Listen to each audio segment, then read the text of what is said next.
하나님은 권능으로 세상을 창조하셨습니다. 그 창조의 하나님께서는 세상 사람들의 모든 예상과 계획을 뛰어넘는 방식으로 예수 그리스도를 죽은 자들로 살리셨습니다. 그분은 종말에 세상을 완성하신 분이십니다. 이 모든 능력의 하나님께 기쁨으로 예배드리겠습니다. 찬송하는 소리 있어 사랑이 기뻐하도다. 하늘 아버지의 이름 거룩하도다. 세상 사람 찬양하자. 거룩하신 하나님께 할렐루야 할렐루야 할렐루야 아멘. 하나님의 나라 원세 영원토록 있도다. 하나님의 영광 나라 거룩하도다. 하늘 보좌 계신 주님 세상 주관하시도다. 할렐루야 할렐루야 할렐루야 아멘. 하나님의 크신 섭리 그대로 되도다. 우리 아버지의 뜻은 거룩하도다. 주여 속히 임하셔서 기쁜 날을 주옵소서. 할렐루야 할렐루야 할렐루야 아멘. 아멘. 홀로 생명의 주인이신 하나님, 지금 우리는 한 마음과 한 목소리로 하나님께 기도드립니다. 이 세상 만물은 아무리 그럴 듯해 보여도 낡고 늙으며 병들고 그리고 소멸할 수밖에 없습니다. 하나님만이 영원히 존재하심으로써 하나님의 계획에 따라서 만물을 세상에 내어주고 받아들이는 분이십니다. 우리는 하나님을 통해서만 생명을 얻는다는 사실을 믿습니다. 사람은 겉모양만 바꿀 수 있을 뿐이지 생명 자체에는 손을 댈 수 없기 때문입니다. 예배하는 이 순간만이 아니라 우리의 전체 삶이, 우리의 전체 실존과 전체 운명이 비밀스러운 방식으로 하나님과 결합하기를 진심으로 바랍니다. 하나님께 이르는 유일한 길이시며 세상 마지막 때 생명의 심판주로 우리에게 다시 오실 예수 그리스도의 이름으로 기도합니다. 아멘. 자비로우신 하나님, 이 시간 우리 자신과 세상의 죄를 고백합니다. 흙에서 왔으니 흙으로 돌아가야 할 존재들이 세상의 주인인 것처럼 착각하며 살았습니다. 너무 많은 것을 소유하고 소비하는 데만 온 정신을 쏟아붓고 살았습니다. 주님, 우리를 불쌍히 여겨주십시오. 지난 한 주간에도 우리는 풍요의 신인 바알 신앙에 굴복한 적이 많았습니다. 성령이 아니라 세상의 요구에만 민첩하게 반응했습니다. 우리를 불쌍히 여겨주십시오. 예수 그리스도의 이름으로 기도합니다. 아멘. 기도합니다.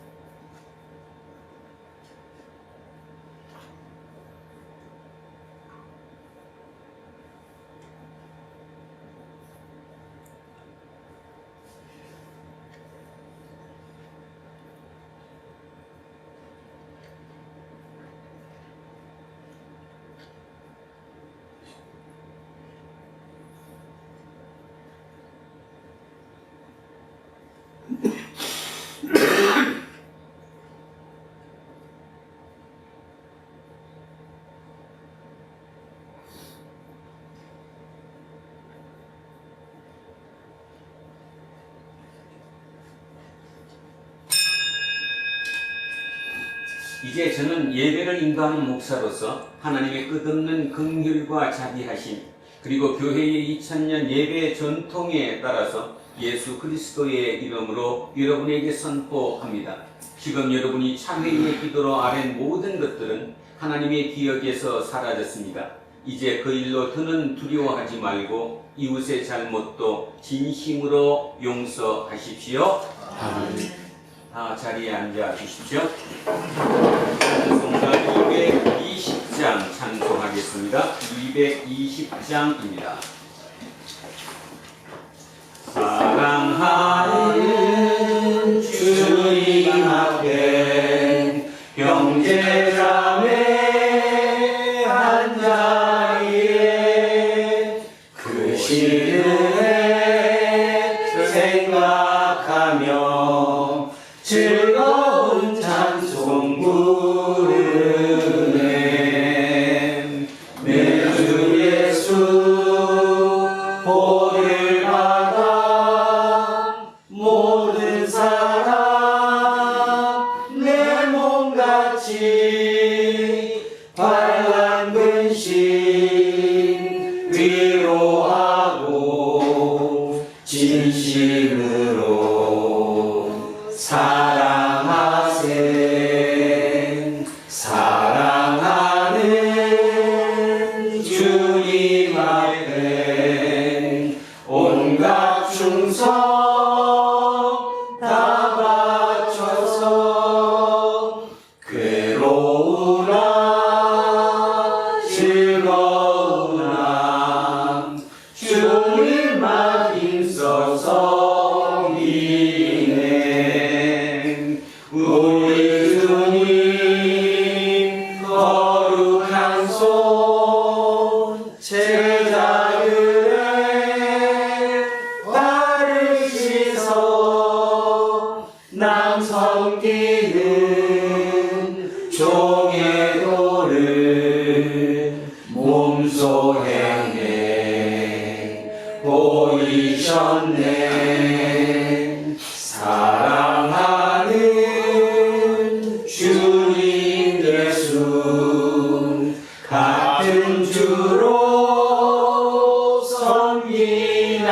섬기나니 한 피바다 한 몸 이룬 형제여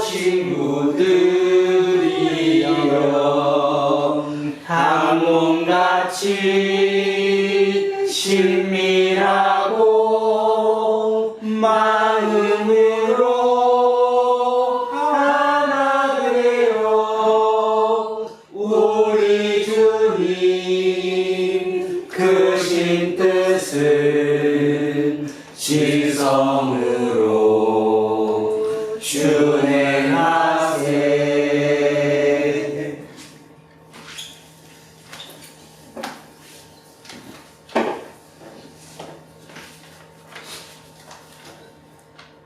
예수를 우리의 주로 시인하며 예수의 부활을 마음으로 믿는 자들이 오늘 이 자리에 모여 저희 육신의 창조주이시며 인생의 주관자이신 아버지 하나님께 찬송과 경배를 드립니다.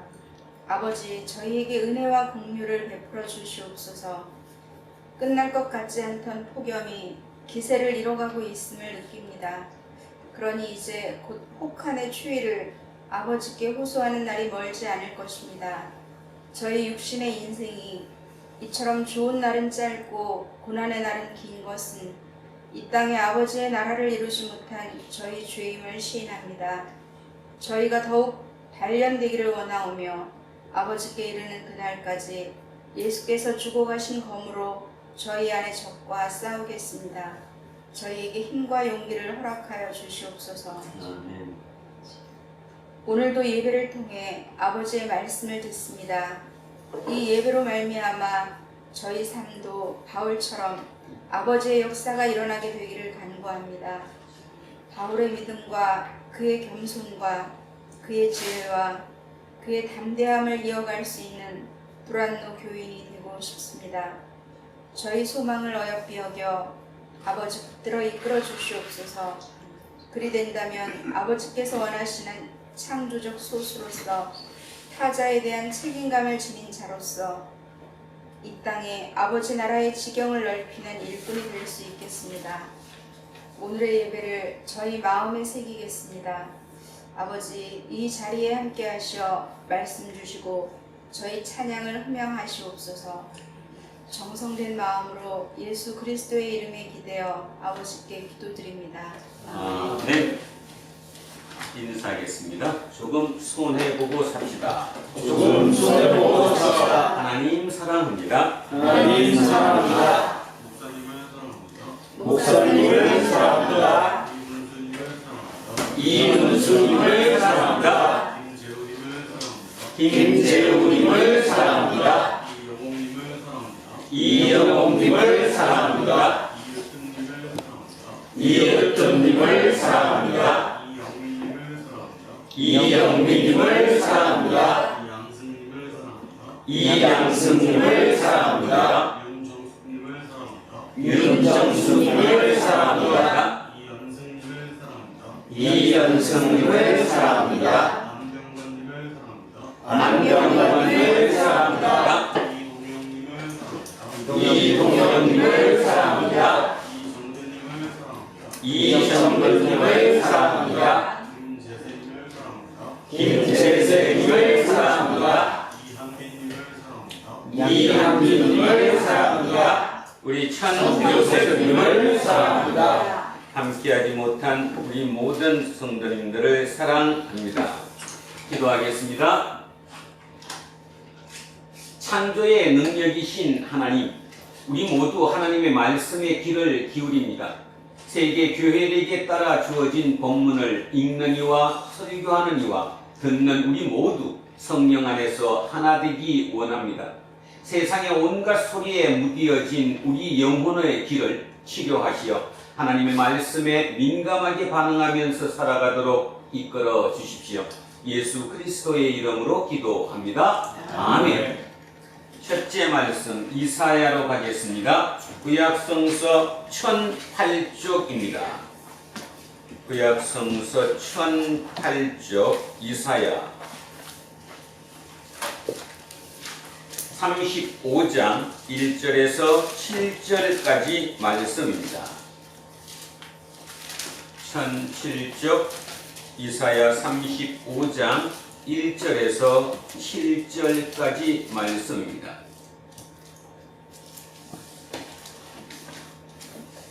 찾으셨으면 한 목소리로 합독하십니다. 광야와 메마른 땅이 기뻐하며 사망이 백합과 같이 피어 즐거워하며 무성하게 피어 기쁜 노래로 즐거워하며 레바논의 영광과 갈멜과 사본의 아름다움을 거둘 것이라. 그것들이 여호와의 영광 곧 우리 하나님의 아름다움을 보리로다. 너희는 약한 손을 강하게 하며 끌리는 무릎을 굳게 하며 겁내는 자들에게 이르기를 굳세어라 두려워하지 말라. 보라 너희 하나님이 오사 보복하시며 갚아주실 것이라. 하나님이 오사 너희를 구하시리라 하라. 그때에 맹인의 눈이 밝을 것이며 못 듣는 사람의 귀가 열릴 것이며 그때에 적는 자는 사슴같이 뛸 것이며 말 못하는 자의 혀는 노래하리니 이는 광야에서 물이 솟겠고 사막에서 시내가 흐를 것이니라. 뜨거운 사막이 변하여 못이 될 것이며 메마른 땅이 변하여 온천이 될 것이며 성냥이 묻던 곳에 풀과 갈대와 꿀들이 날 것이며 아멘. 성시교독 시편 146편으로 가겠습니다. 앞쪽으로 넘기셔서 908쪽입니다. 908쪽 시편 146편 말씀입니다.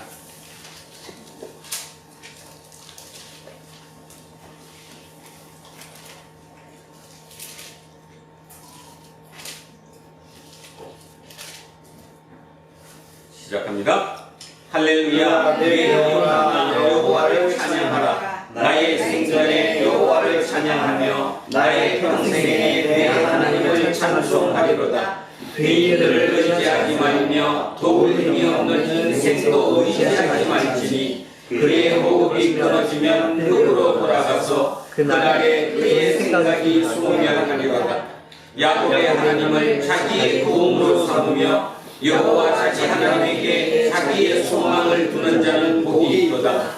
여호와는 천지와 바다와 그 중에 만물을 지으시며 영원히 지시랑을 지키시며 억울한 사람들을 위해 정의로 심판하시며 줄인 자들에게 먹을 것을 주시는 이시로다. 여호와께서는 갇힌 자들에게 자유를 주시는도다. 여호와께서 매들의 눈을 열어주며 여호와께서 비유하는 자들을 일으키시며 여호와께서 의인들을 사랑하시며 여호와께서 마늘을 보호하시며 고아와 바보를 붙이시고 악인들의 길을 굳게 하시는도다. 시온아 여호와는 영원히 다스리시고 내 하나님은 대대로 통치하시리로다. 할렐루야. 아멘. 둘째 말씀 야고보서로 갑니다. 신약 성서 372쪽입니다. 신약 성서 372쪽. 야고보서 2장 1절에서 10절까지 말씀입니다.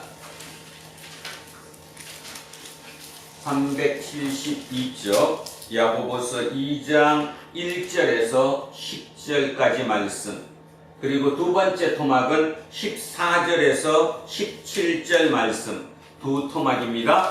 첫째 토막 1절에서 10절, 둘째 토막 14절에서 17절, 두 토막으로 나누어서 같이 읽겠습니다. 자, 시작합니다. 내 형제들아, 영광의 주 곧 우리 예수 그리스도에 대한 믿음을 너희가 가졌으니 사람을 차별하여 대하지 말라.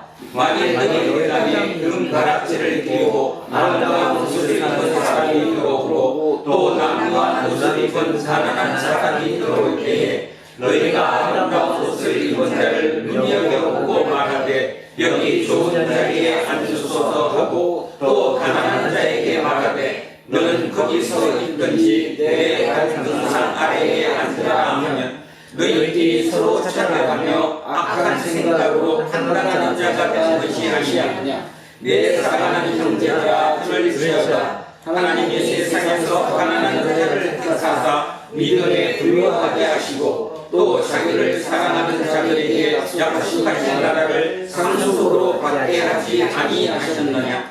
너희는 도리어 가난한 자를 업신여겼도다. 부자는 너희를 억압하며 법적으로 끌고 가지 아니하느냐. 그들은 너희에게 대하여 일컫는 바 그 아름다운 이름을 비방하지 아니하느냐. 너희가 만일 성경에 기록된 대로 내 이웃 사랑하기를 내 몸과 같이 하라 하신 최고의 법을 지키면 잘한 것이거니와 만일 너희가 사람을 차별하여 대하면 죄를 짓는 것이니 율법이 너희를 문법자로 정죄하리라. 누구든지 온 율법을 지키다가 그 하나를 범하면 모두 범한 자가 되나니 내 형제들아, 만일 사람이 믿음이 있노라 하고 행함이 없으면 무슨 유익이 있으리요. 그 믿음이 능히 자기를 구원하겠느냐. 만일 형제나 자매가 꼴고 이만한 양이 없는데 너희에게 누구든지 그에게 이르되 평안히 가라, 덥게 하라, 배부르게 하라 하며 그 몸에 쓸 것을 주지 아니하면 무슨 유익이 있으리요. 이와 같이 평안이 없는 믿음은 그 자체가 죽은 것이라. 아멘. 셋째 말씀 마가복음으로 내려옵니다. 66쪽입니다. 앞쪽으로 내려오셔서 66쪽 마가복음 7장 31절에서 37절까지 말씀입니다. 66쪽 마가복음 7장 31절에서 37절 말씀입니다. 시작하겠습니다.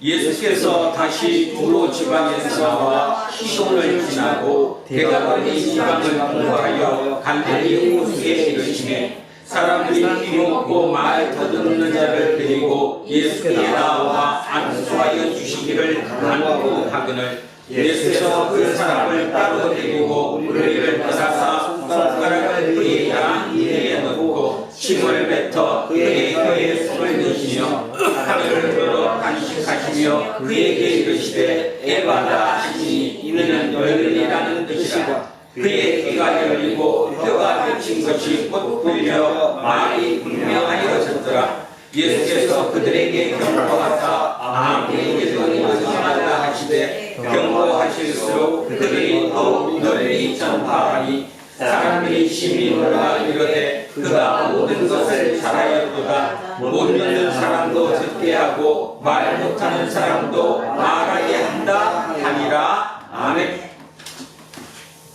오늘 주신 말씀입니다. 로마서 12장 1절에서 8절까지 말씀입니다. 256쪽에 있습니다. 오늘 주신 말씀 로마서 12장 1절에서 8절 말씀입니다. 찾으셨으면 천천히 오늘 주신 말씀 함께 합독하십니다. 그러므로 형제들아 내가 하나님의 모든 자비하심으로 너희를 권하노니 너희 몸을 하나님이 기뻐하시는 거룩한 상상한 제물로 드리라. 이는 너희가 드릴 영적 예배이라. 너희는 이 세대를 본받지 말고 오직 마음을 새롭게 함으로 변화를 받아 하나님의 선하시고 기뻐하시고 온전하신 것이 무엇인지 분별하도록 하라. 내게 주신 은혜로 말미암아 너희 각 사람에게 말하니 마땅히 생각할 그 이삭의 생각을 끊지 말고 오직 하나님께서 각 사람에게 하고 주신 믿음의 분량대로 지혜롭게 생각하라. 우리가 한 몸에 많은 지체를 가졌으나 모든 지체가 같은 기능을 가진 것이 아니니 이와 같이 우리 많은 사람이 그리스도 안에서 한 몸이 되어 서로 지체가 되었느니라. 우리에게 주신 은혜대로 받은 은사가 각각 다르니 혹 예언이면 믿음의 분수대로 혹 섬기는 일이면 섬기는 일로 혹 가르치는 자면 가르치는 일로 혹 위로하는 자면 위로하는 일로 구제하는 자는 성실함으로 다스리는 자는 부지런함으로 긍휼을 베푸는 자는 즐거움으로 할 것이니라. 아멘.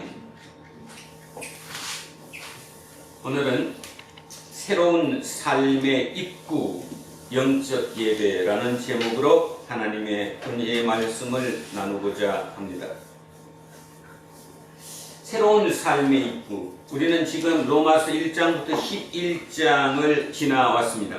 1장부터 11장까지는 칭의죠. 어떻게 어렵게 되느냐, 구원받는다는 게 무엇이냐, 복음이 무엇이냐, 자, 그런 얘기로 1장에서 11장까지 이어졌습니다.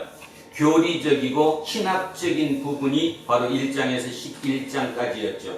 이제 오늘은 12장부터 로마서 마지막 끝장 16장까지의 문제인데 12장부터는 삶의 실천 부분입니다.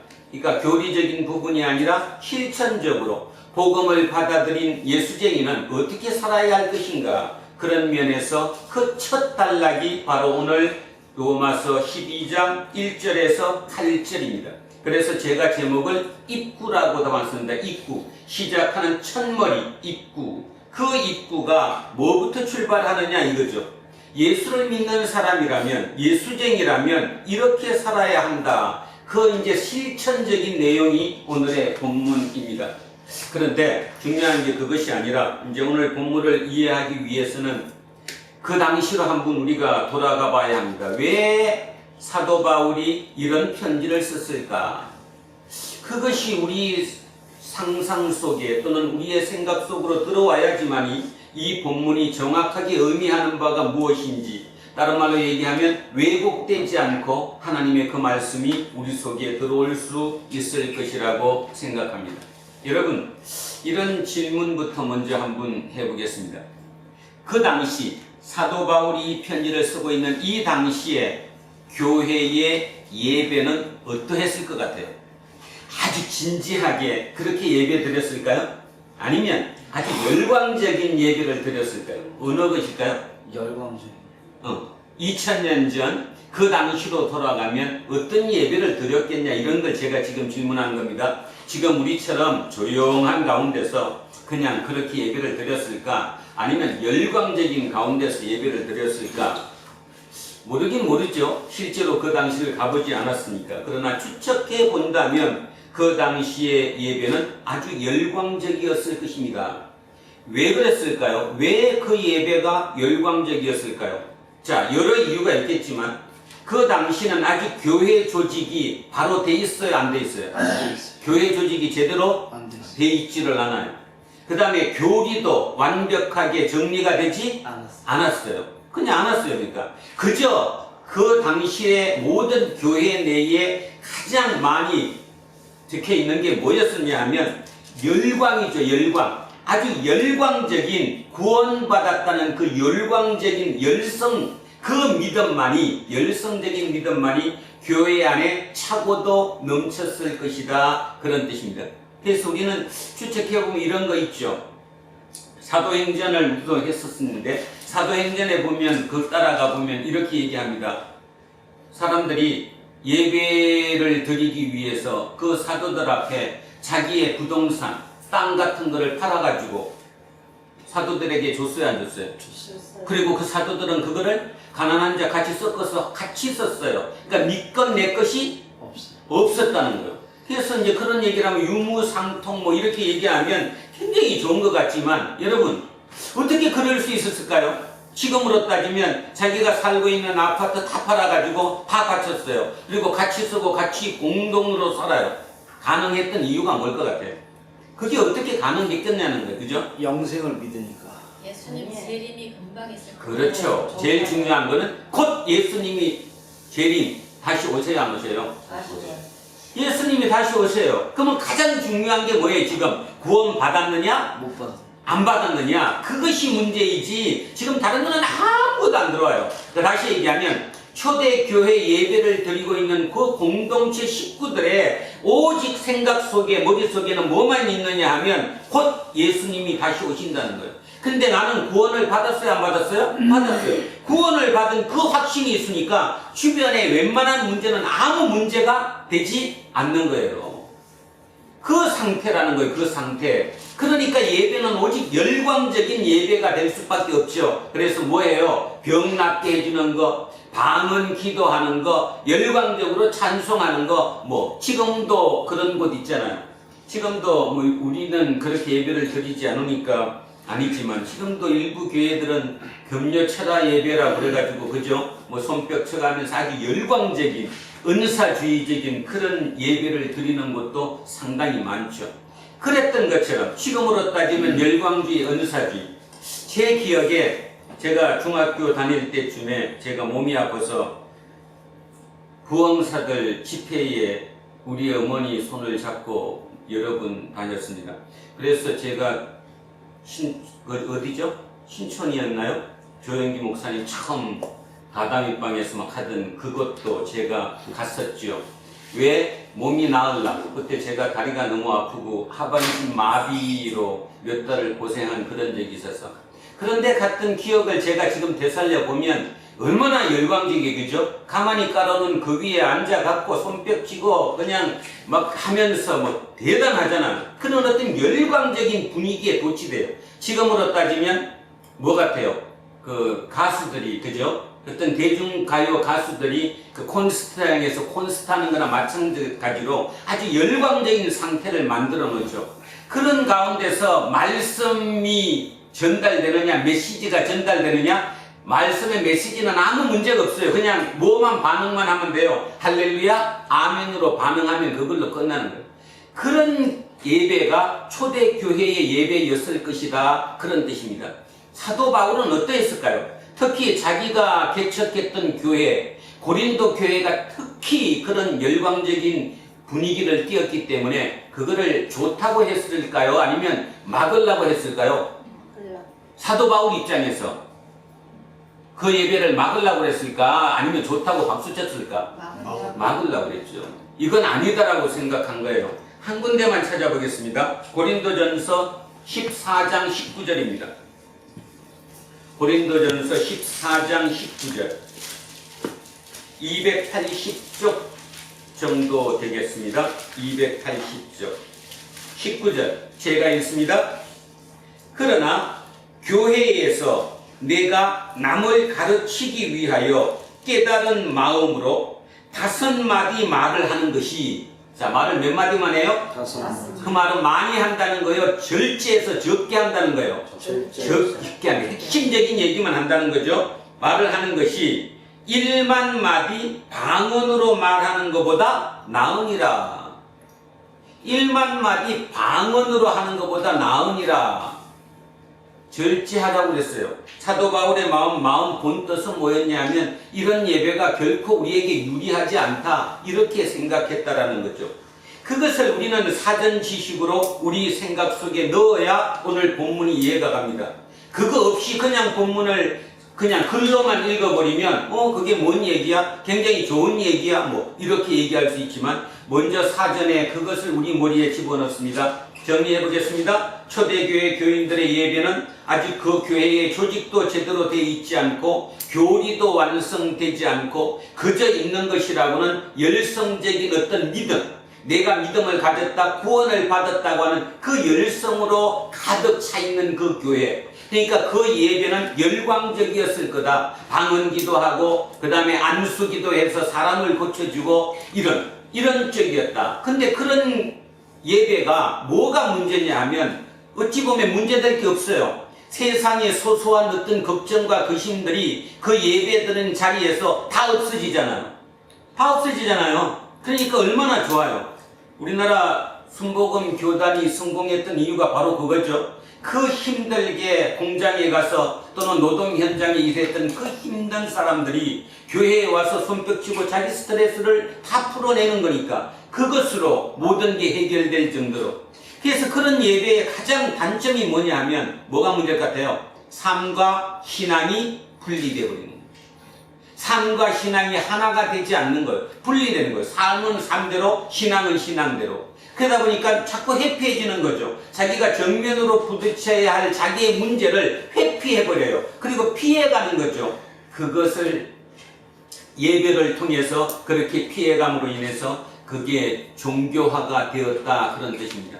사도 바울도 지금 그것을 경계하는 거예요. 이렇게 가서는 안 된다라고 생각한 거죠. 자, 그 생각을 하면서 오늘의 본문을 한번 시작을 해 보겠습니다. 오늘 본문은 이렇게 출발합니다. 그러므로 형제들아, 내가 하나님의 모든 자비하심으로 너희를 권하노니. 자, 뭐 여기는 뭐 말해도 되지만 바로 알아들으시죠? 형제들아, 내가 하나님의 모든 자비하심으로 너희를 권하노니 너희 몸을 하나님이 기뻐하시는 거룩한 산 제물로 드리라. 이것이 너희가 드릴 영적 예배니라. 자, 지금 제가 사전에 먼저 그 당시 예배가 어떠했을 것이라는 것을 상상으로 우리 생각 속으로 넣었습니다. 그 생각을 하면서 지금 사도 바울은 우리에게 무슨 예배를 드리래요? 영적 예배를 드리래요. 영적 예배. 여기에 굉장히 중요한 얘기가 있는데 뭐 다 한 번쯤은 들어봤겠지만 그럼에도 불구하고 제대로 인지되지 못한 분들은 오늘 확실하게 한번 인지하셔야 합니다. 여기 영적이라고 번역된 이 영적 예배, 영적이 로기코스입니다. 헬라어로 로기코스라고 하는 건데 그 로기코스의 의미가 두 가지가 있습니다. 영어로 한번 바꿔보면 하나는 레셔널, R-A-T-I-O-N-A-L, 레셔널. 이 레셔널을 영어 사전에서 찾아보면 이상적인, 합리적인 이렇게 되어 있습니다. 이성적인, 합리적인. 자, 그래서 여러분 다른 거 필요 없고 하나 이성적인, 합리적이라는 뜻이 있고요. 또 하나의 의미는 뭐 있냐 하면 spiritual, 뭐예요? spiritual, 영적. 그래서 로기코스라고 하는 이 영적이라고 하는 이 원문에 있는 그 단어의 의미가 두 가지가 있다고 얘기했습니다. 하나는 뭐라고요? 이성적인 또는 합리적인, 또 하나는 영적인. 그런데 우리 성경은 뭘로 번역을 했어요? 영적이라고 번역을 했어요. 그런데 우리나라도 이제 표준 세번역 같은 경우는 이거를 합당한 예배라고 바꾸어서 또는 합리적인 예배라고 바꾸어서 나온 적이 있습니다. 여러분 그 성경도 아마 어떻게 되어 있는지 모르는데 영적 예배라는 그 영적 앞에 번호 3번이라고 적혀 있죠? 예? 3번. 3번 적혀 있어요? 예. 그러면 그 밑에 3번을 쫓아가니까 3번에 뭐라고 그랬어요? 합당한. 자, 그래서 머릿속에 바꿉니다. 영적 예배가 다른 말로 뭐라고요? 합당한 예배다. 조금 더 적극적으로 표현하면 이성적인 예배다. 여기서 이제 우리 생각을 한번 해보셔야 합니다. 여러분, 영적이 뭐예요? 영적이라는 말이 뭔 뜻이에요? 한번 표현을 한번 해보세요. 영적이라는 말을 쓰면 영적은 굉장히 어떤 그 신비한 거죠. 그죠? 그리고 대단히 어떤 이성적인 것보다 위에 있는 것을 영적이라고 이렇게 생각합니다. 그러면 이성적이라는 건 뭐예요? 보통 우리가 저 사람 참 이성적이야 이런 얘기 하잖아요. 저 사람 참 이성적이야 할 때 무슨 뜻이에요? 다른 말 하면 인간적이다라는 거죠. 그러니까 뭐보다는 밑에예요. 영적보다는 좀 밑에 하부적인 개념으로 이성적이라는 표현을 씁니다. 우리가 보통 저분은 참 영적인 분이야 이렇게 얘기하면 어떻게 해요? 주일도 철저하게 지키고 말씀도 열심히 읽고 심지어는 필사까지도 하고 그 다음에 뭐도 기도 생활도 열심히 하시고 그죠? 그런 분들을 그리고 말씀도 할 때도 아주 말씀도 거룩하게 이렇게 그죠? 그렇게 표현하는 보고 우리가 뭐라 그러면 아 저분은 참 영적인 분이야 이렇게 얘기해요. 제가 왜 이 얘기를 하느냐 하면 우리 21세기를 살아가는 대한민국 우리 입장에서는 영적인 것과 이성적인 것을 하면 영적인 게 이성적인 것보다 위에 있다라고 생각하거나 아니면 영적과 이성적이 서로 대립되는 관계일 거라고 생각하고 있다라는 거죠. 그런데 기억하셔야 됩니다. 2000년 전 사도 바울이 살았던 그 시대의 뭐는 영적은 뭐와 같은 말이에요? 금방 했잖아, 금방. 이성적이라는 말과 같은 말이잖아요. 왜? 단어가 똑같은 단어니까. 로기코스라는 단어 자체가 뜻이 첫 번째는 이성적인, 합리적인, 두 번째는 영적인. 똑같은 단어인데 의미가 두 개 있다면 이 의미가 같은 거라는 거예요? 틀린 거라는 거예요? 같은 거라는 거죠.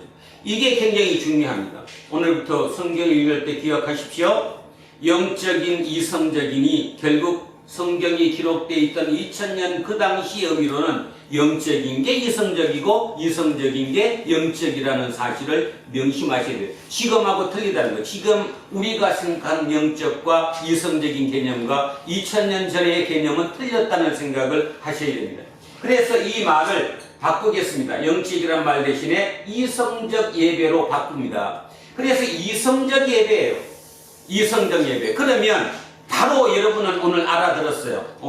사도 바울이 왜 이성적 예배를 드리라고 그랬을까? 바로 나오잖아요. 지금까지 그들이 드리고 있는 예배가 어떤 식이니까? 열광적이고 감성적이고 감정적이고 삶과 믿음, 신앙생활이 분리가 되는 그런 어떤 열광적인 그런 예배를 드렸으니까 그 예배로는 된다 안 된다? 안 된다라는 걸 얘기하기 위해서 이성적 예배를 드려야 된다. 이성적 예배라고 얘기했습니다. 자, 예수를 믿었습니다. 그래서 내가 예수쟁이가 되었습니다. 다른 말로 구원을 받았습니다. 그러면 새로운 사람이 되었습니다. 그 새로운 피조물이 새로운 삶을 시작합니다. 그 삶의 입구, 시작이 뭐부터라는 거예요? 예배라는 거죠. 어떤 예배? 이성적 예배. 우리 성경에는 영적 예배라고 되어 있지만 그렇게 표현하면 우리가 오해할 수 있으니까 바꿔서 이성적인 예배라는 거예요. 열광적인 그 예배가 아니라는 거예요. 열광적인 그 예배는 삶과 신앙이 분리되어 버린다는 거예요. 기독교 신앙은 처음부터 끝까지 삶과 신앙이 분리되어 합쳐져요. 그리고 개인이에요, 사회예요? 사회예요. 모두가 더불어 사는 그런 공동체를 만드는 게 기독교 신앙이에요. 그래서 사회 정의, 사회의 공의, 평화 뭐 이런 거를 얘기하지 딴 거 얘기 안 해요. 그런데 무당은 어떻습니까? 무당한테 점을 본다거나 구설하는 것은 나쁜 귀신은 쫓아내고 좋은 귀신을 받아들이는 것. 그 무당이 당신 나가서 생활할 때 사회 정의를 지켜야 되고 사회 평화를 위해서 이렇게 해야 됩니다. 그런 얘기 해요, 안 해요? 해요? 안 해요. 안 해요. 하면 한 사람도 안 가요. 근데 교회도 똑같아요. 그죠? 교회에서 그 얘기만 안 와요. 무당처럼 해야 가는 거예요. 그런데 무슨 일이 아니라 진짜 불과 몇 년 사이에 그 여의도의 조 목사님이 돌아가시고 뭔가 사회 분위기가 변하고 보니까 그리고 지금의 그 밑에 세대들이 보니까 신앙의 형태가 변하죠. 우리가 당연하게 신앙은 그런 것이라 믿어왔던 그것이 결국 일시적인 어떤 그죠 반응이었을 뿐이었다라는 거예요. 결국 여기도 똑같은 얘기를 하는 거예요. 아마 이 본문도 이렇게 해석하지 않았을 거예요. 지금까지. 자, 기억하십시오. 사도 바울이 오늘 우리에게 얘기하는 거 당신 구원받았어? 복음을 받아들였어? 그러면 새로운 사람이 됐네. 그러면 새로운 사람이니까 새로운 삶을 살아야지. 그 새로운 삶의 시작, 입구가 뭐냐? 예배야. 근데 그 예배는 열광적인, 지금 당신들이 드리는 그런 어떤 열광적인 그런 예배가 아니라 이성적인 예배야. 지금 그 얘기하는 거예요. 그러면 그 이성적인 예배라는 게 도대체 어떤 것이냐가 문제죠. 이 이성적인 예배는 그럼 어떻게 드리는 거냐? 나왔잖아요. 너희 몸을 하나님이 기뻐하시는 거룩한 산 제물로 드리라. 이게 영적 예배니라. 이게 이성적 예배니라. 자, 예배인데 그 이성적 예배는 내 몸을 하나님이 기뻐하시는 산 제물로 드리는 거예요. 제물은 뭐 할 때 드리는 거죠? 제물은 뭐 할 때 제물 드리잖아. 제사 지낼 때. 예배 드릴 때는 제사 지내는 거랑 예배는 어떻게 틀려요? 제사와 예배 어떻게 틀려요? 제사는 재물이 있는데 예배는 재물이 없어요. 그 여기 있다고 그러잖아. 그러니까 이제 우리 자체가 재물. 자, 구약 시대에는 뭐를 드렸어요? 제사를 드렸어요. 신약에 들어와서는 이제 성전이 없어졌으니까 뭘로 바뀌었어요? 예배로 바뀐 거예요. 그래서 구약의 제사가 신약의 예배로 이제 바뀌어진 거죠. 문제는 구약의 제사를 드릴 때는 항상 제물을 드렸는데 그 드린 제물이 살아있는 제물이에요? 죽은 제물이에요? 죽은 제물이에요. 죽은 제물. 제사는 왜 드려요, 그럼? 죄를 사해줘. 죄를 사해주는 거는 뭐예요? 나하고 누구하고 관계가? 하나님과 관계가 지금 어긋났으니까 그 하나님과 관계를 내가 나를 드림으로 인해 가지고 다시 관계가 회복되기 위해서 드리는 그 의식이 제사예요. 그러면 제사면 나를 드려야 돼요. 근데 내 생명을 죽일 수 없으니까 다른 생명, 동물, 뭐 소나 그다음 양이나 비둘기나 이런 다른 생명을 죽여서 제물로 드리는 거죠. 그죠? 그게 제물이에요. 제물은 죽은 제물이에요. 산 제물이 아니에요. 근데 사도 바울이 지금 대단한 얘기를 하는 거예요. 이제는 제사를 드리는 게 아니라 우리는 예배를 드린다. 근데 지금 당신들이 드리는 것처럼 그런 열광적인 예배를 드리는 것이 아니라 이성적인 예배를 드려야 한다. 그 이성적인 예배란 당신의 몸이 제물이 되는 거다. 그러니까 당신의 삶이 예배가 되게 해야 된다. 지금 이 얘기를 하잖아. 얼마나 대단한 거예요? 당신의 삶이 제물이 되는 삶을 살아야 한다. 그 예배를 드려야 한다. 그게 새로운 시작, 새로운 삶의 입구에 있는 것이다. 지금 그 얘기를 하고 있습니다. 자, 우리는 내가 살아있는 그 자체로 내가 제물이 되는 거예요. 제물이 되는 게 어떤 뜻인가요? 이해를 돕기 위해서 우리 요즘은 이제 좀 못했는데 이제 다시 또 해야죠. 성찬식을 할 때 보면 뭐와 뭐를 빵과 포도주를 넣고 그 빵과 포도주가 말 그대로 일반적인 사물이었음에도 불구하고 그 제단 위에 올라가서 그게 뭐와 뭘로 변질되는 거죠? 우리가 변화된다고 믿잖아.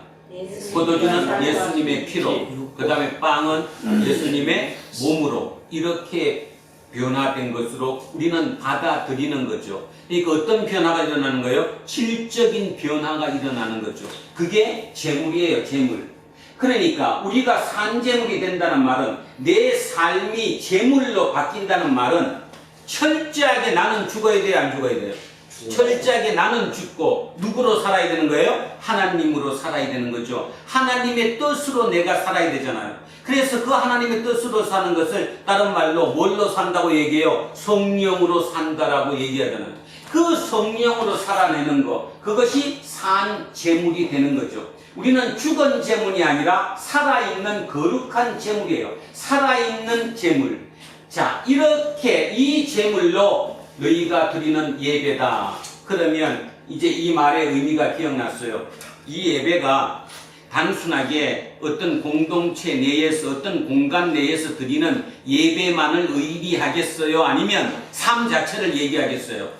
삶 자체를 얘기하는 거죠. 단순하게 열광주로 박수치고 찬송하고 그러는 그것만이 예배가 아니라 네 삶이 예배가 된 거다. 네 삶이 예배다. 그러니까 당신 삶이 예배니까 당신의 삶은 재물의 삶을 사는 것이다. 지금 그 얘기를 하고 있는 거죠. 그래서 로마서 12장 1절은 그 정도로 중요한 얘기죠.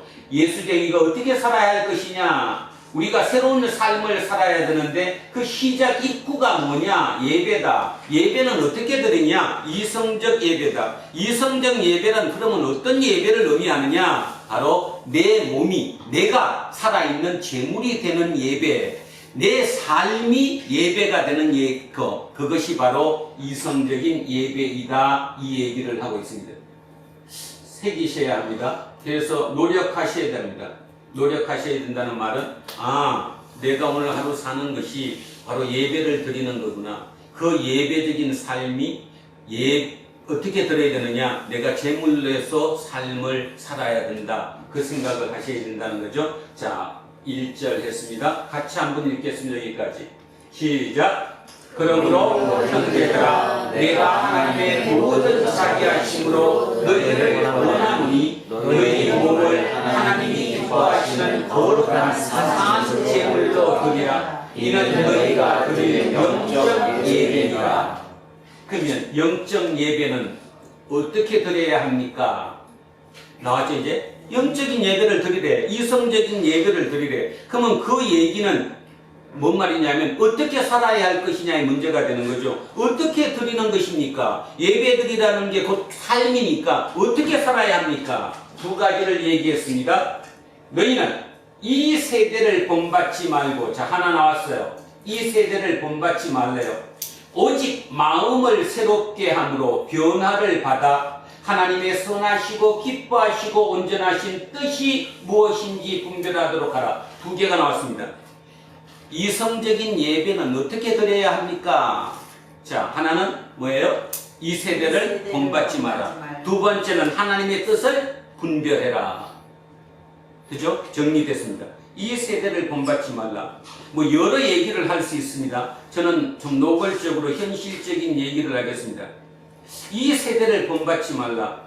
본받지 않고 살 수 없습니다. 만약에 이 세대를 본받지 않으면 우리는 죽음이나 마찬가지죠. 뭔 말이냐 하면 지금 우리는 대한민국에서 살아가고 있습니다. 남들 사는 것 같이 최선을 다해서 열심히 쫓아 삽니다. 그게 내 기준이 결국 남의 기준이었어요. 공동적으로 공통적으로 많은 사람들이 쫓아가는 그 삶을 나도 똑같이 쫓아서 살아가고 있다는 거죠. 그게 세대를 본받는 삶이에요. 자, 한국 세대의 한국 사회에 본받는 삶이 뭘까요? 정해졌잖아요. 빨리 열심히 애를 키워서 어떻게 해가지고 학원 열심히 보내가지고 좋은 대학교를 보내고 그저 그 좋은 대학교 나와서 직장생활 잘해가지고 월급 많이 받으면 그걸로 성공한 게 아니에요. 그것이 이 세대의 본이에요. 그런데 결국 사도 바울은 뭐라고 얘기하느냐 하면 그 당시로 따라가면 로마 시대의 세대잖아요. 로마의 그 시대 정신을 따르지 말라는 얘기잖아요. 그러면 죽으라는 얘기나 마찬가지인데 시대 정신을 따르지 말고 너만 홀로 네 뜻을 갖고 살아라. 그게 쉬운 얘기냐고요. 절대로 쉽지 않다라는 거죠. 뭐 어디 저기 어디지? 사막에 가서 교부처럼 혼자 사는 것도 아니고 수도성처럼 혼자 사는 것도 아니고 이게 말이 안 되잖아요. 그런데 저는 이게 말이 안 되는 게 아니라 말이 된다라고 생각합니다. 한국 사회를 한번 봐보면 지금부터 100년, 120년 정도 전에 100년 전으로만 따집시다. 기독교가 한국 사회에 처음 들어왔을 때 기독교가 한국 사회에 끼친 영향은 굉장히 컸습니다. 그 말은 뭔 말이에요? 모든 사람들이 기독교를 따르려고 했어야 안 했어요? 했어요.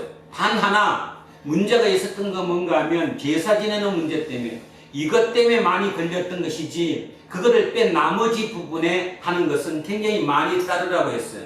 그리고 우리가 기억해야 될 게 뭐냐면 예수님도 우리에게 뭐라고 말씀하셨냐면 예수쟁이 니들은 뭐다? 세상의 빛이다 그랬지 빛이 되라고 하지 않았어요. 세상의 빛이다. 그러면 세상의 빛은 뭐예요? 기준이에요? 기준이 아니에요?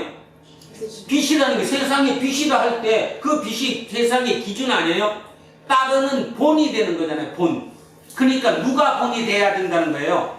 우리 자신이 예수를 믿는 우리 자신이 본보기가 돼야 돼. 우리가 본이 돼야 되는 거예요. 그러니까 당연히 우리는 뭐를 본받으면 안 돼요? 이 세대를 본받으면 안 되죠. 우리 자신이 본이니까. 우리가 본인데 왜 세대를 본받아요?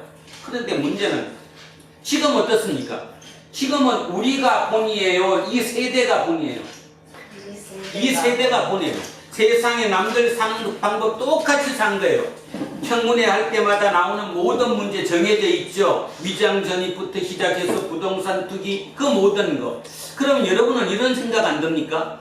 그 사람들 대부분이 물론 전부는 아니지만 대부분이 좋은 학부를 가지고 좋은 조건 속에서 그 위치에 올랐어요. 그런데 그 사람들 모두가 다 문제가 결격 사유가 있는 거예요. 그러면 그들이 살아왔을 당시 살아오는 동안 그것이 잘못됐다라고 생각했을까요? 안 했을까요? 안 했지. 그냥 당연히 남들이 그렇게 하니까 나도 그렇게 한 거지. 시대를 본받아서 살아온 거죠. 그게 삶이니까. 그걸 본받지 않으면 나는 거기서 도태당한다고 생각했으니까 나는 거기서 떨어질 거라고 생각했기 때문에 그 위험 때문에 남들 사는 거랑 똑같이 그들 따라서 살았던 거예요. 바로 그 얘기라는 거죠. 그 세대를 본받지 말라는 거예요. 그러면 이 얘기가 얼마나 어려운 얘기인가 하면 자 30-40년 전만 해도 대한민국 사회에서 예수쟁이들은 또 조금 더 표현을 달리해서 어느 교회에 다니는 집사님들은 세상적으로 인정받았습니다. 신뢰받았다고요. 그래서 자기는 믿지 않더라도 아 저분 교회 집사님이야 이 한마디에 신뢰가 생겼어요. 그 말의 의미는 우리가 뭐가 됐다는 거예요? 본이 됐다라는 거예요. 그래서 일시적으로 우리가 본이 된 적이 있었습니다. 그런데 그 이후에 이 천박한 자본주의, 천민자본주의라고 부르는 이 반도 자본주의, 돈이 밀려들면서 모든 것을 그냥 쑥대밭을 만들어 버린 거죠. 30년이 지난 지금 현재는 다시 돌아갈 방법이 없을 정도까지 이미 그리고 그 밑에 세대들은 그런 삶을 경험하지 않은 그 경험치를 갖지 못한 젊은 세대들은 당연한 것처럼 그 자본주의를 다 받아들였어요. 그러니 우리 입장에서 보면 나이 든 입장에서 보면 그들이 뭐예요? 싸가지가 없지. 그렇게 표현밖에 못하는 거예요. 참 젊은 애들 싸가지가 없다. 싸가지가 없는 게 아니라 그들은 그 전의 경험, 우리가 가지고 있던 그 전 경험을 갖지 못했기 때문에 그렇다라는 거죠. 자, 그래서 사도 바울은 지금 아주 중요한 얘기를 합니다. 로마 시대의 시대 정신을 본받지 말아야 된다. 당신들이 그것을 본받아서는 절대로 같이 살 수가 없다. 자, 이 얘기가 위험한 얘기이면서 혁명적인 얘기라는 거죠. 그런데 불가능하냐? 저는 불가능하다고 생각하지 않습니다. 기독교가 대한민국, 한국에 들어와서 일시적으로나마 기독교가 기준이 된 적이 있었다라는 거, 그것은 우리도 인정할 수 있다는 것. 그렇다면 지금부터라도 다시 그 길로 가야 되는데 그 길로 가기는 요원하죠. 요원합니다. 근데 답은 없을까요? 아니요. 저는 미래에는 있을 것이라고 생각합니다.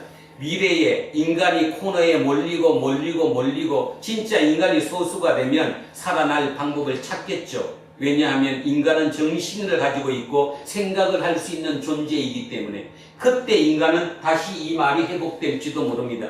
자, 어찌됐든 지금 2절은 이렇게 얘기합니다. 사도 바울이 로마교회 교인들에게 얘기하는 거예요.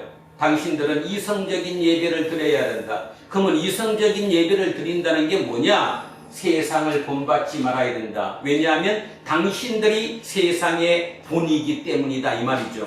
당신이 세상의 빛이다, 소금이다. 당신이 본인데 왜 그 세상을 본받냐? 그래서 이 세대를 본받지 말고 오직 마음을 새롭게 함으로 변화를 받아. 마음을 새롭게 한다. 마음을 새롭게 한다. 생각을 바꾼다는 거죠. 혁명적인 생각을 바꿔야 한다. 변화를 받아 하나님의 선하시고 기뻐하시고 온전하신 뜻이 무엇인지 분별하도록 하라. 그러니까 세대 남들 하는 대로 따라서 살지 말고 하나님이 어떻게 되는가, 하나님의 뜻이 무엇인가를 끊임없이 생각하며 살아라. 이 얘기를 하는 거죠. 2000년 전에도 저런 얘기를 한 것을 보고 그런 생각을 했습니다. 야, 지금 우리는 저런 생각하는 사람이 몇 명 있을까? 얼마나 자기 살아가면서 이게 하나님의 뜻이 맞을까? 이게 옳은 것일까? 그렇게 살아갈까? 아니면 옆집 친구들, 옆집의 누구들 또는 내가 아는 많은 사람들이 살아가는 그 모습을 따라서 살까? 기준이 뭘까? 그런 생각을 해봤습니다. 그런데 2000년 전 이 로마 교회 공동체에 모인 사람들은 사회적인 약자였습니다. 강자들이 아니었어요. 그 사회적인 약자들에게 사도 바울이 과감하게 이렇게 얘기합니다. 세상을 본받지 말아라. 세상의 본이 아니라 너희들 자신이 세상의 본이다 라고 얘기했죠. 참 어려운 얘기를 했습니다. 그럼에도 불구하고 그게 가능할 거라고 얘기했죠. 그리고 실제로 그 시대는 이 말이 받아들여졌을까요? 안 받아들였을까요? 그 당시에는 받아들여졌어요. 왜? 곧 예수님이 재림하실 거니까. 지금 딴 생각할 이유가 전혀 없는 시대니까. 근데 지금은 아니잖아요. 지금은 예수님이 재림이 언제 하느냐? 뭐 설교 들을 때 또는 성경을 읽을 때 또 내가 예수쟁이지만 예수 재림이 있을 거야. 파르시아가 곧 일어날 거야. 얘긴 하지만 실제로 파르시아 그 예수님의 재림에 내가 얼마나 생각하며 사냐 이 말이에요. 전혀 생각 안 하죠. 내가 세상을 살아가면서 어떤 삶의 선택을 할 때 예수님이 재림하신다면 그 생각하고 하는 사람이 없어요. 뭔 생각을 해? 그 생각을 안 한다라는 거죠. 그럴 정도로 우리는 너무 멀어졌다라는 거죠. 멀어졌다는 거. 그러면 그 이유가 뭐냐? 결국은 과학이 발달함으로 인해서 우리의 생각이 시선이 그쪽으로 쏠렸기 때문이에요. 그러다 보니까 이쪽이 영적인 이 부분이 약화가 됐기 때문에 그렇다는 것 뿐이거든요. 근데 여러분 한번 생각해 보세요.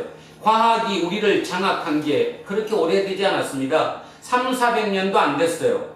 300~400년도 안 되는 동안에 과학이 저렇게 발달해서 지금 AI가 그죠? 발달할 정도로 인공지능이 발달할 정도까지 왔어요. 그러니까 그게 전부인 것처럼 보이지만 중요한 사실이 하나 있습니다. 자연과학 뭐라고 얘기해도 그 과학에는 뭐가 없어요? 정신이 없어요. 과학은 정신이 없어요.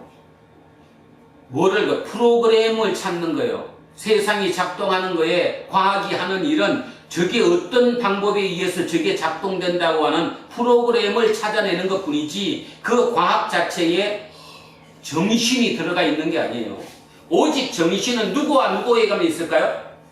정신은 누구와 누구에게만 있을 것 같아요? 창조주와. 그렇죠. 하나님과 인간에게만 정신이 있어요. 여러분 반려견에도 정신이 없어요. 정신, 그 우리가 갖고 있는 하나님과 인간만이 가지고 있는 그 정신, 그 정신에 의해서 이 땅이 돌아가야 되거든요. 결국 우리는 그 최종 종착역이 정신을 향해 가는 것일 거란 말입니다. 그러니 그 말을 명심한다면 결국 과학은 한계가 있다는 거죠. 과학이 옳다 그러다를 뜻하는 게 아니라 과학이 전부가 아니라는 사실을 우리는 명심해야 함에도 불구하고 알게 모르게 과학이 전부인 것처럼 우리는 세뇌되고 교육받고 있기 때문에 그거에 의해서 영적인 것을 또 초현실적인 것을 초이성적인 것을 인정하지 않는 부분이 많이 생겨나고 있죠. 그래서 요즘은 무신론자들이 많죠. 그죠? 그러니까 그 사람들은 그렇게 살지 않아요. 다시 한번 말씀드리는데 우리는 무신론자가 아닙니다. 하나님이 계시다는 걸 믿고 창조주가 있다라는 걸 믿어요. 그 창조주께서 지금도 우리의 삶을 이끌고 계시다는 걸 믿어요. 그래서 그 이끄시는 분이 성령님인데 그 성령 하나님이 내 마음속에 들어와 있다라는 거예요.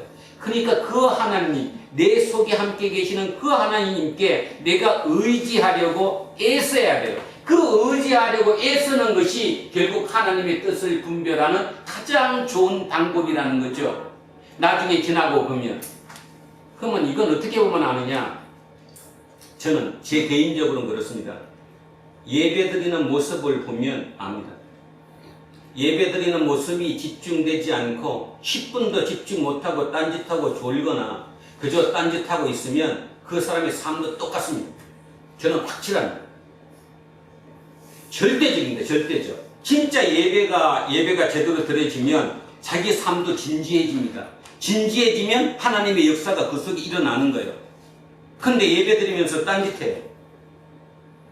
그 왜 그렇죠? 하나님을 믿지 못하니까. 뭐 설마 하나님이 어디 있어? 하나님 있다면 나를 이렇게 돕겠어? 결국 계속 하나님과 멀어지는 거죠. 내가 하나님과 더 가까워질 수 있을 정도로 더 진솔하게 하나님께 다가서면 진짜 내가 기적을 체험하는데 그 기적을 체험하지 못하는 삶을 살아요. 내가 할 수 있다고 믿기 때문에 딴짓하는 거예요. 내가 할 수 있다고 믿기 때문에.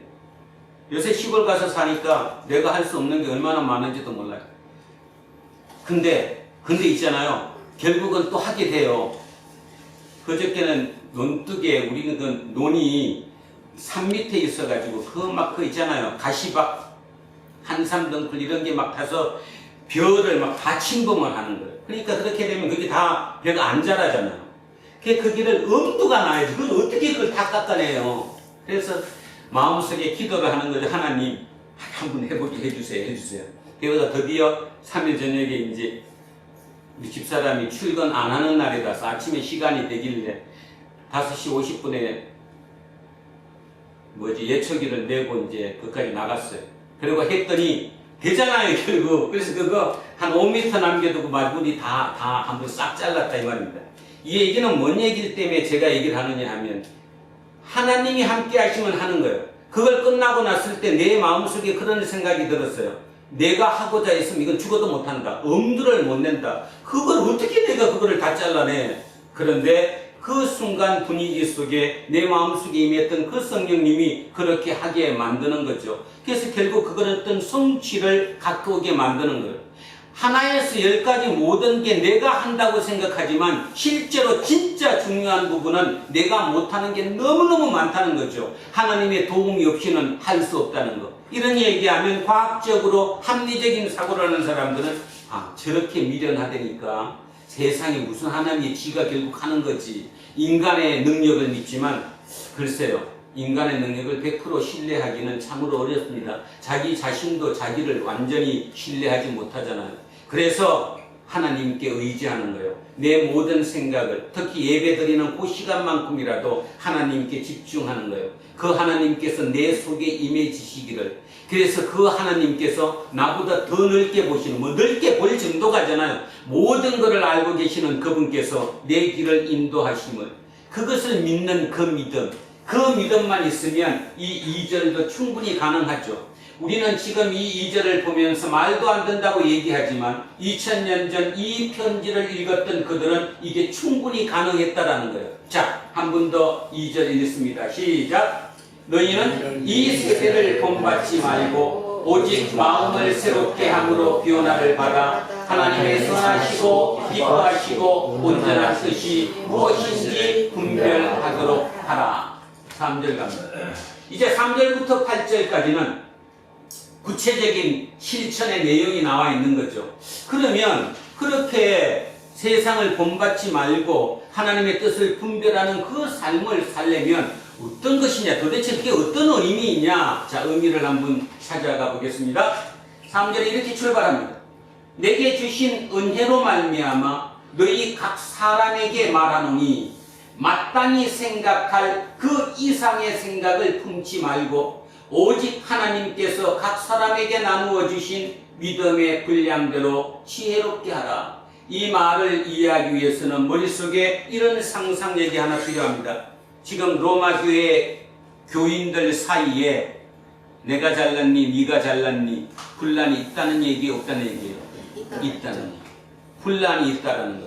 당연히 그렇겠죠. 교리적으로 조직적으로 아주 완성되어 있지 않은 곳이기 때문에 내가 옳다 네가 옳다 그죠? 이런 분란이 엄청나게 있다는 거예요. 그 분란을 잠재우기 위해서 오늘 이렇게 얘기한 거예요.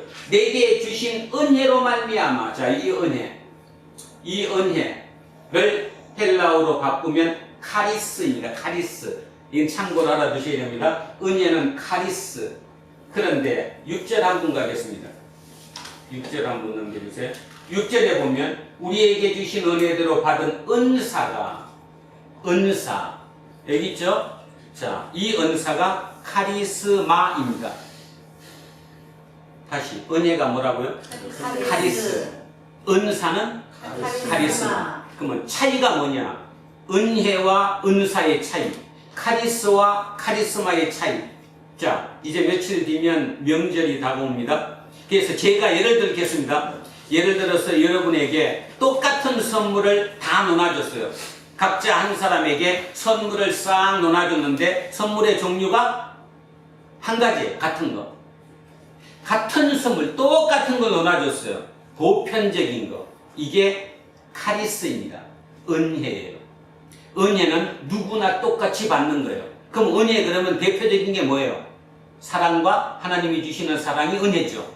그 다음에 하나님이 주시는 구원이 은혜예요. 똑같은 누구나 차이가 나지 않는 보편적인 똑같은 것을 선물로 주는 거. 이게 은혜, 카리스입니다. 그러면 카리스마는 뭐입니까? 카리스마는 각 개인마다 선물의 종류가 틀려요. 선물의 종류가. 누구에게는 사과를 주고 누구에게는 배를 주고 누구에게는 포도를 주고 누구에게는 소고기를 주고 예를 들면 이렇게 종류가 틀린 각각 개인에게 맞는 선물을 준 거 이걸 보고 카리스마, 은사라고 얘기합니다. 은사. 틀립니다. 은혜와 은사는 구별할 수 있어야 됩니다. 은혜는 보편적으로 주는 똑같은 선물, 그 다음에 은사는 각 개인에게 맞게 특별하게 주는 그 특별한 선물을 은사, 카리스마라고 얘기한다. 그래서 지금 사도 바울은 그 교회 안에 네 분이 있어요. 내가 잘났니, 네가 잘났니 싸우는 이 네 분을 잠재우기 위해서 카리스마에 대한 얘기를 지금 합니다. 자, 3절부터 다시 시작합니다. 내게 주신 은혜, 카리스로 말미암아 너희 각 사람에게 말하노니 마땅히 생각할 그 이상의 생각을 품지 말라. 마땅히 생각할 그 이상을 품지 말라. 다른 말로 자신을 과대평가하지 말라. 자신을 과대평가하지 말라. 이것도 현대사회하고는 안 맞죠. 현대사회는 자기 PR 시대라고 해가지고 끝없이 자기를 뭐 해야 돼? 과대포장해서 과대평가해야 돼. 그러지 남이 알아준다고 생각하니까. 그렇잖아, 그죠? 근데 지금 여러분들의 대부분의 문제가 개인적인 문제도 그렇고 그게 과대평가의 문제가 상당히 많습니다. 열등감 때문이죠. 내가 저 사람보다 뭐해서 못났다. 결국은 다시 얘기하면 그 사람이 가진 카리스마와 내가 가진 카리스마가 같아요, 틀려요? 틀리죠. 선물을 하나님께로부터 따로 받았기 때문에. 근데 중요한 것은 이 카리스마가 내 거예요, 하나님 거예요? 하나님 거예요. 하나님이 주신 카리스마가, 은사가 각 사람마다 틀려요. 그렇다면 그것이 좋다, 나쁘다, 더 좋다, 덜 좋다 이런 차이가 있을 수 없다라는 거죠. 그런데 지금 우리 자본주의 사회는, 특히 한국 사회는 아니잖아요. 서울대 출신하고 그 다음 기타대 출신은 천지 차이잖아요. 그죠? 그 다음에 좋은 회사와 나쁜 회사의 월급 차이가 하늘과 땅 차이잖아요. 모든 게 격차를 뒀다고 얘기를 하는 거죠. 오늘 본문을 보면서 많은 생각을 해야 합니다. 그런데 우리만 그렇지 실제로 유럽 같은 데 가면 청소하시는 청소부나 대학교 교수나 그렇게 월급 차이가 많이 나지 않아요. 그죠? 어떤 기능공을 하는 기능공이나 실제로 어떤 사무직을 보는 사람이나 그렇게 급여 차이가 많이 나지 않잖아요. 대졸과 고졸의 차이도 급여 차이가 많이 나지 않잖아요. 그러니까 그런 사회, 그거는 카리스를 인정하기 때문이죠. 유럽이 그런 사회가 됐던 이유는 바로 카리스마를 알았기 때문이에요. 카리스마는 각자 받은 게 틀리니까 이 카리스마를 우리 교회식 용어로 또 한번 바꿔보면 뭐예요? 달란트잖아요. 달란트 비유에서 우리 많이 들었잖아요. 받은 달란트가 다 틀리기 때문에 그 달란트를 늘리기 위해서 애쓰기만 하면 되는 거지, 네가 받은 달란트, 내 달란트를 비교하지 말라라는 거잖아요. 바로 그 얘기를 지금 여기서 하고 있는 거예요. 마땅히 생각할 그 이상의 생각을 품지 말라. 굉장히 중요합니다. 과대평가하지 말라. 오직 하나님께서 각 사람에게 나누어 주신 믿음의 분량대로 지혜롭게 생각해라. 이 3절이 진짜 한국 사회에서 지금 가장 필요한 것이라고 생각합니다. 특히 부모에게도 마찬가지입니다. 저게 마땅히 된다면 자기 자식을 꼭 그렇게 죽기 살기로 해가지고, 그죠? 성공시키려고 애쓰진 않겠죠. 지금까지 한국 사회에서는 그렇게 성공시킨 부모가 성공한 분이라고 생각했지만 결국 가만히 따져보니까 그것이 심해지면 심해질수록 빈부격차는 더 심해진 거고, 그죠? 격차가 너무 많이 벌어지니까 그 공동체 사회가 같이 죽는 거죠. 자, 은사를 보겠습니다. 사도 바울이 얘기했던 대로 하면 손도 있고 다리도 있고, 그죠? 코도 있고 입도 있고 다 이게 다 뭐예요? 지체. 이게 카리스마예요. 손이 이쁘고 내가 너보다 더 잘났다 할 수 없다라는 거죠. 각자 각기 카리스마대로만 자기 역할만 감당하면 되는 건데, 내가 너보다 더 잘났다고 얘기한다면 죽어가는 거죠. 손이 아프기 시작하면, 또는 내 속에 있던 어떤 장기 일부분이 병이 들어도 몸 전체가 다 아파요, 안 아파요? 아파요. 그리고 죽어요, 안 죽어요? 그 생명이 죽어요. 그런데 사람의 몸으로 따지면 몸의 장기 일부 중에 한 부분이라도 문제가 생겨서 거기가 아프면 몸 전체가 아프고 결국 생명이 죽는다는 걸 아는데, 사회적으로는 그렇지 않다는 거예요. 사회적으로는. 예를 들어 사회적으로 저 사람과 나는 높은 연봉을 받고 저 사람은 굉장히 찢어지게 가난하게 산다. 그래도 아파하지 않아요. 아파하지 않는다니까. 사회적으로 이렇게 폭염으로, 누구는 폭염으로 인해서 열사병이 걸려서 죽는다고 얘기해도 나는 안 아파요. 왜? 나는 에어컨 틀면 되니까. 이 격차에 의해서 사회적으로는 그렇지 않다는 얘기예요. 그런데 지금 사도 바울은 우리에게 뭐 얘기하는가 하면 그거를 기억하라는 거예요. 너가 아픔으로 해서 사회 전체로 연결돼 있고 그 사회가 죽어가는 걸 왜 생각 못하느냐. 네가 잘났다고 하는 그것만큼 그 상대방은 얼마나 비참할 것이냐. 거기가 병들어서 몸이 아프면 전체 생명, 공동체 전체가 죽는다, 이 얘기를 하고 있죠. 지금 우리는 공동체 전체가 죽어가고 있는 중이라는 것입니다. 자, 그 생각을 하면서 이 3절 같이 한번 읽습니다. 시작합니다. 내게 주신 은혜로 말미암아 너희 각 사람에게 말하노니 마땅히 생각할 그 이상의 생각을 품지 말고 오직 하나님께서 각 사람에게 나누어 주신 믿음의 분량대로 지혜롭게 생각하라. 안분지족해라. 만족해라. 남하고 비교하지 말라. 거기에서 열등감 가지고 사람 자꾸 병들지 말라 얘기합니다. 자, 4절에 우리가 한 몸입니다. 한 몸에 많은 지체를 가졌으나, 이때 이 한 몸은 단일성이고 많은 지체는 다양성이에요. 카리스마에는 단일성과 다양성이 있는데 단일성으로 보느냐 다양성으로 보느냐에 따라서 해석이 틀려지겠죠. 결국 단일성, 다양성, 이게 카리스마다 이 말이죠. 한 몸에 많은 지체를 가졌으나 모든 지체가 같은 기능을 가진 것이 아니니, 이와 같이 우리 많은 사람이 그리스도 안에서 한 몸이 되어서 서로 지체가 되었느니라. 얼마나 멋진 말이에요. 그러니까 싸우지 말라. 교회 내에서 네가 잘났니 내가 잘났니 싸우지 말라. 각자마다 하나님의 은사, 카리스마를 다 가지고 있다. 그 카리스마는 비교 대상이 되지 않는다. 그러니까 그리스도 안에서 그 모든 게 합쳐져서 하나가 되는 거다. 그게 공동체다. 공동체를 살리는 길로 간다면 모든 것이 해결된다. 지금 그 얘기를 하고 있는 거죠. 오늘 여러분이 듣기는 이상하게 들릴지 모르지만 제가 초입부에 얘기했던 것처럼 2000년 전 당시에 그들의 생각으로 돌아가면 충분히 이해가 가는 거죠. 아, 우리가 싸울 필요가 없구나.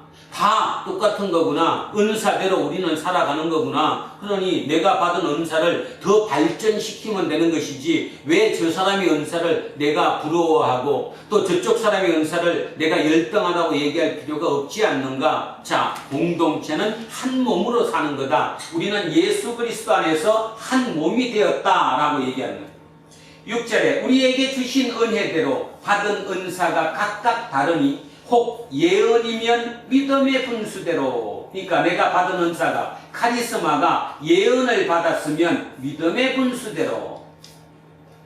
혹 섬기는 일이면 섬기는 일로. 혹 가르치는 자면 가르치는 일로. 혹 위로하는 자면 위로하는 일로. 구제하는 자는 성실함으로. 다스리는 자는 부지런함으로. 긍휼을 베푸는 자는 즐거움으로 할 것이니라. 이해 다 끝났죠? 카리스마는 하나님의 것입니다.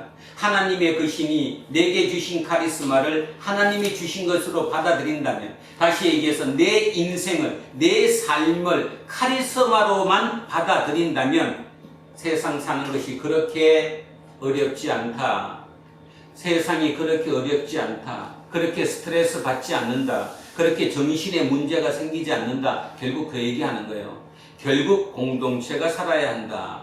모든 게 연결돼 있다. 교회만이 그런 게 아니라 사회도 마찬가지다. 여러분 각자 모두가 그 사회에 서로 연결돼 있다. 그 연결돼 있는 것만 안 되면 내 은사를 받은 그 은사를 회복시키고 그 은사를 발전시키는데 최선을 다하면 되는 것이지, 남의 은사를 갖고 이래라 저래라 할 필요가 전혀 없다라고 지금 사도 바울은 얘기합니다. 오늘 본문을 읽어보시면서 그냥 읽었을 때와 그 다음에 그 당시 2000년 전에 그 교회의 상황 당시로 돌아가서 생각해보면 충분히 이 말이 이해가 가죠. 그리고 그것을 2000년이 지난 오늘을 살아가는 우리에게 빗대도 우리는 어떻게 살아야 할 것인가에 대한 답을 조그만 하나마 알 수 있다는 것을 우리는 알 수 있습니다. 다시 얘기합니다. 우리는 하나님과 하나입니다. 예수 그리스도와 한 몸을 이루고 있습니다. 그래서 내 은사대로 최선을 다해서 이 땅을 살면 됩니다.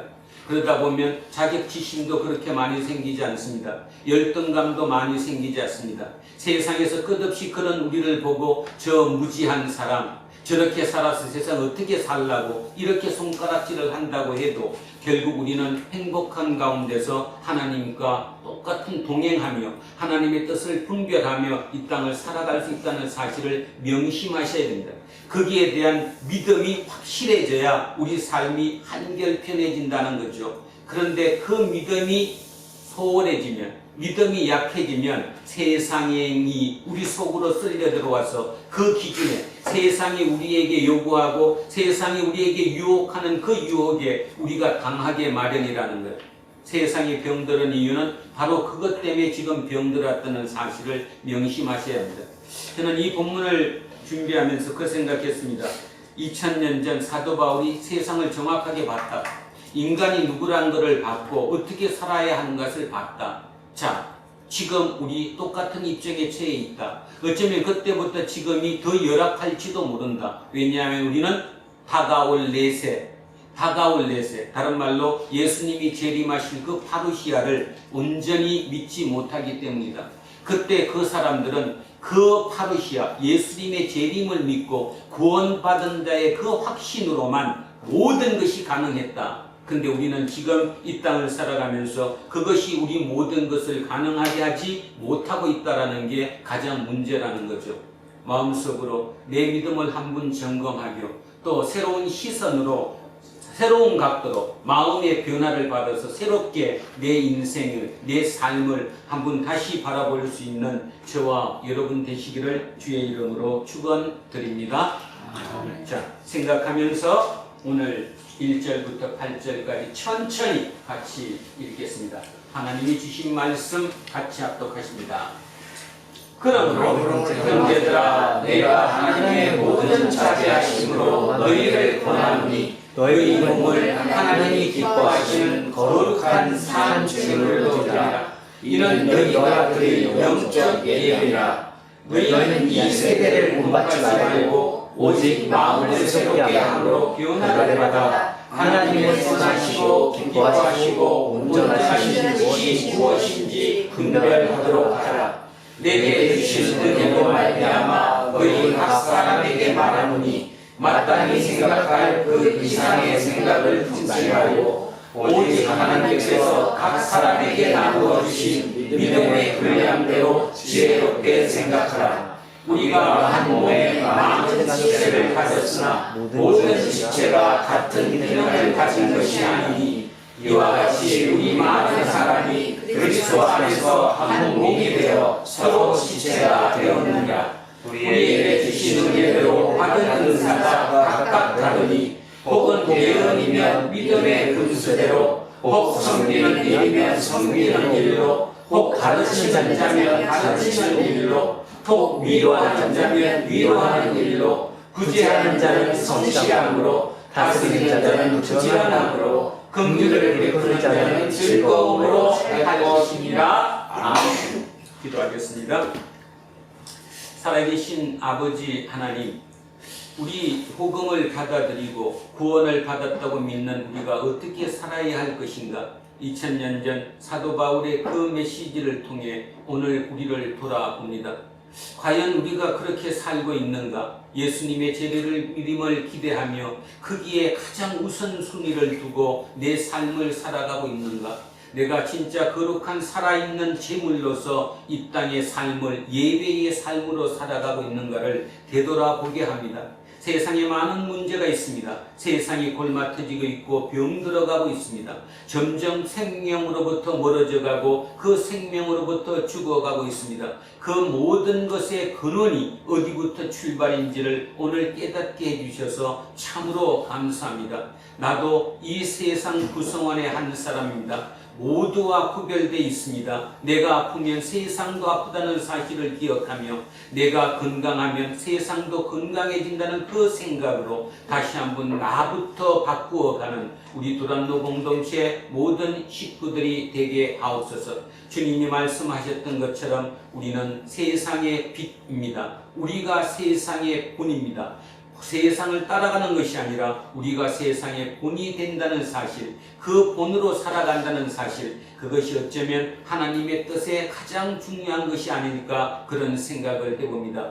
성령님 함께 하셔서 우리의 길을 인도하시고 우리가 흔들릴 때마다 하나님의 뜻에서 멀어지지 않도록 우리를 붙잡아 이끌어 주시옵소서. 감사드리며 거룩하신 우리 주 예수 그리스도의 이름으로 기도합니다. 아멘.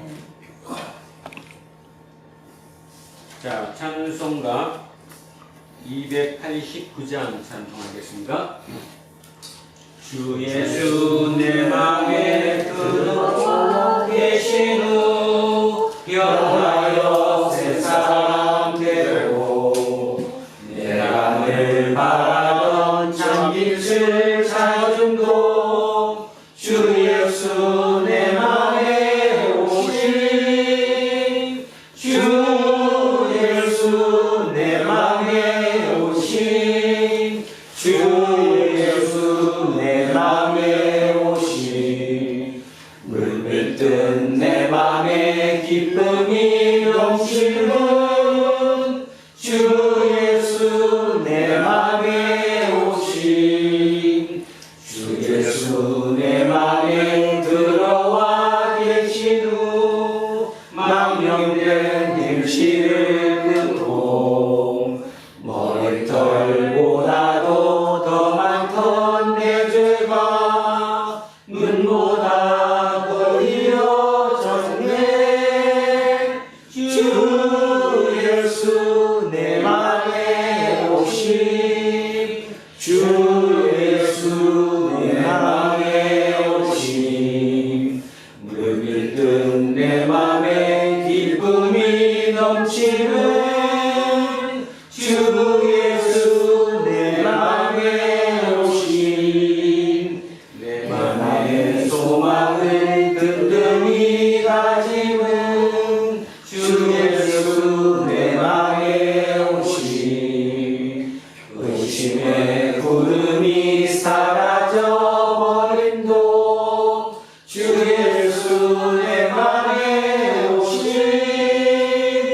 주 예수 내 맘에 오신 주 예수 내 맘에 오신 물밀듯 내 맘에 기쁨이 넘치는 주 예수 내 맘에 오신 사망의 음침한 골짜기 가다가 알구리 고요히 비춰 저 멀리 하늘 문 환하게 보인도 주 예수 내 맘에 오신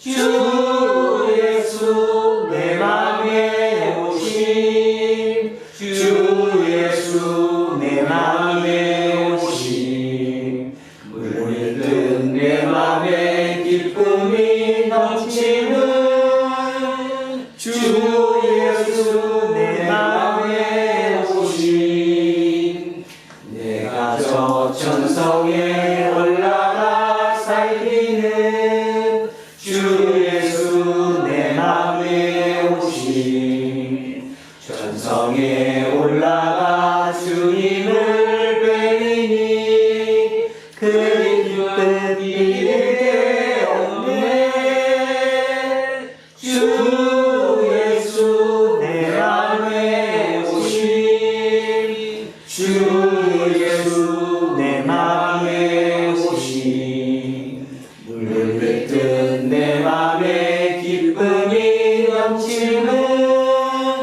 주 예수 내 맘에 오신 다 자리에서 일어서십시오. 사도 신경으로 신앙 고백하겠습니다. 나는 전능하신 여자는 천지의 창조주를 믿습니다. 나는 그의 예하신 자를 우리 주 예수 그리스도를 믿습니다. 그는 성령으로 잉태되어 동정녀 아래에서 나시고 본디오 빌라도에게 감을 받아 십자가에 못 박혀 죽으시고 장사들이 4일 만에 죽은 자 가운데서 다시 살아나셨습니다. 하늘에 오르시어 전능하신 아버지 하나님 우편에 앉아 계시다가 거기로부터 살아있는 자와 죽은 자를 심판하시고 나는 성령을 믿으며 거룩한 공교회와 성도의 교제와 죄를 용서하는 것과 몸의 부활과 영생을 믿습니다. 아멘. 내게 있는 모든 것을 아낌없이 드리네. 사랑하고 의지하며 주만 따라 살리라. 주께 드리네. 주께 드리네. 사랑하는 구주 앞에 모두 드리네. 오늘도 이 예물에 주님의 말씀해 주신 그 메시지를 담아 주님께 올려드립니다. 그렇습니다. 주님께 주신 그 카리스마를 우리 각자는 선물로 받았습니다. 그 카리스마는 우리의 소유의 것이 아니라 하나님의 소유 것입니다. 그 하나님의 것을 우리가 받았으니 우리 각자의 그 카리스마가 누가 좋다, 누가 덜 좋다라고 할 수 없다는 것을 깨닫게 해주셔서 참으로 감사합니다. 제게 주신 그 카리스마를 더욱더 확장시키면서 열심히 살아가는, 그래서 주눅들지 않고 항상 기뻐 감사하며 살아갈 수 있는 우리가 되도록 하겠습니다. 그 모든 과정 중에 성령님 함께 하셔서 우리의 길을 이끌어 주십시오. 감사드리며 거룩하신 우리 주 예수 그리스도의 이름으로 기도합니다. 아멘. 우리는 세상이 읽고 있는 성경이다. 우리는 세상에 관한 시각입니다. 우리는 세상에 관심 갖는 설교다. 하늘에 계신 우리 아버지, 아버지의 이름을 거룩하게 하시며 아버지의 나라가 오게 하시며 아버지의 뜻이 하늘에서 같이 땅에서도 이루어지게 하소서. 오늘 우리에게 영화의 것을 주시고 우리가 우리에게 잘못한 사람을 용서하여 준 것 같이 우리 죄를 용서하여 주시고 우리를 시험에 빠지지 않게 하시고 악에서 도와주소서. 나라와 권능과 영광이 영원히 아버지의 것입니다. 아멘. 오늘 주신 말씀에 새히 걸어서 세상으로 나가서 살아갈 때에 나 혼자 힘으로 늘 부족하오니 주여 나를 도우사 승리하게 하소서. 아멘. 이제 창조절 둘째 주일 공동 예배가 끝났습니다. 각자 일상의 예배를 드려야 할 세상으로 돌아가십시오. 철저하게 세속 원리로 작동되는 세상에서 믿는 자들이 감당해야 할 삶의 몫을 외면하지 마십시오. 특히 세상에서의 악을 똑같이 악한 방식으로 대하지 않도록 최선을 다하십시오.